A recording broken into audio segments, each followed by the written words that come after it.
Sandy Smith has established a thriving law practice in her town. One day, she gets a call from an unexpected person. Hello, is this Sandy Smith? Yes. Who is this? This is Jack Watson, in Tulsa. Last night, a crazed gunman invaded my club here and shot to death 5 of the club patrons. I went to the back of the club, got a pistol, and shot the madman to death. That means you are a hero. Good work. Not according to the Tulsa police. I have a felony on my past criminal record, and I was arrested for illegally possessing a firearm. Now those idiots want to send me back to prison. I would like you to defend me. Don't you have criminal defense attorneys in Tulsa already? Yes, but I need someone I could trust. Rich defended me at my last trial, and though I was convicted and spent time in prison, he still gave me a solid defense. Even after you and he were divorced, he had high regards for your legal work, so I want you with me as I face this absurd charge. All right, I will come. So you are going to Tulsa again? Yes.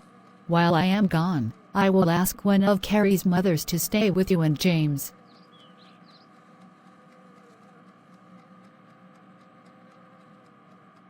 Jack, tell me what happened.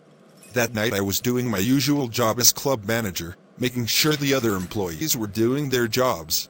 I was just taking a cash register back to count its money when this guy came in with a gun, and no ordinary gun either. It was a submachine gun, like the military would use. He immediately began shooting people at random, and I heard them screaming and running for their lives. I went to the back of the club and opened the safe where most of the bar's money is kept, and a pistol. I then went out and saw the shooter killing another guy. He wasn't facing me, so I aimed the pistol and fired one shot into the shooter's head and he went down. Then I called the police. When they arrived, I gave a statement about what happened. A total of 15 people were shot that night, with 6 fatalities, including the gunman. The next day, the cops returned and arrested me for possessing a firearm. Never mind that, I used it to save lives. So you were previously convicted of a felony. What was that crime? Drug possession with intent to sell, which I was indeed guilty of, but I fought the charge because I only started drug dealing to pay high medical bills that my mother got after she had surgery to remove a tumor. Rich defended me, but he could not discredit the cop who testified to what I was doing, and so I went to prison. While I was locked up, my mother died by suicide after learning the cancer had somehow returned and I couldn't help her. I have hated the courts and the police ever since. And were you drug dealing the night of the shooting?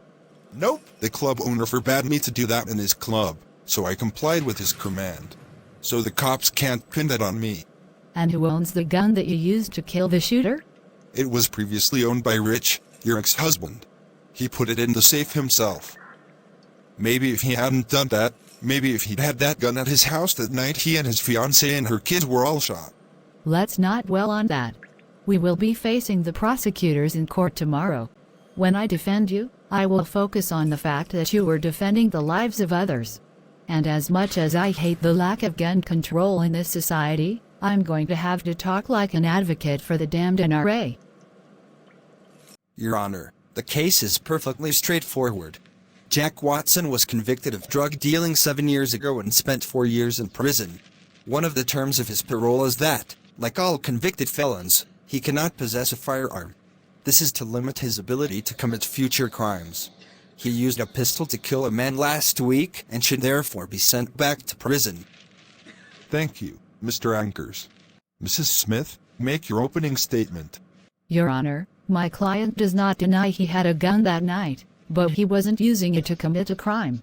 He was using it to defend the lives of his own customers at the club he was responsible for. The man he shot was committing mass murder. Had Mr. Watson not acted so swiftly to stop the shooter, more people would have died, including possibly Jack Watson himself.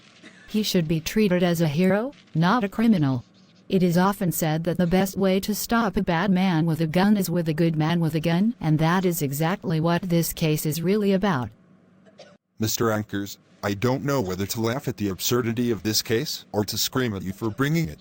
Do you know what it will look like if we send Mr. Watson to prison for saving lives? Most of the gun owners in this state will be outraged. The law on the matter is clear, Your Honor. Sure it is, but you could have offered Mr. Watson a plea deal to dispose of this case. And that's what you should do now. Mr. Watson, if you plead guilty to the charge, I will sentence you to time served in jail, plus a fine of $1,000. You should take that offer, Jack. The sooner we dispose of this matter, the sooner you may return to work. Your Honor, I accept the offer. So noted. And Mr. Ankers, don't you dare bring another case like this into my courtroom. As a member of the NRA, this pisses me off. This court is adjourned. So, what do I owe you for defending me today? Nothing. You already paid the court $1,000. Why put you further into debt? Thank you. You are most kind. At least we should make Mrs. Smith a lifetime offer. All drinks we serve her here now and in the future will be on the house. As you command, Mr. Miller. Mrs. Smith, what will you have? Just give me an entire bottle of your strongest wine, and I will take it back to my motel room. I just had to sell myself out to keep you from prison, and I think I need to drown myself in alcohol to soothe the pain, so to speak. I feel like such a hypocrite.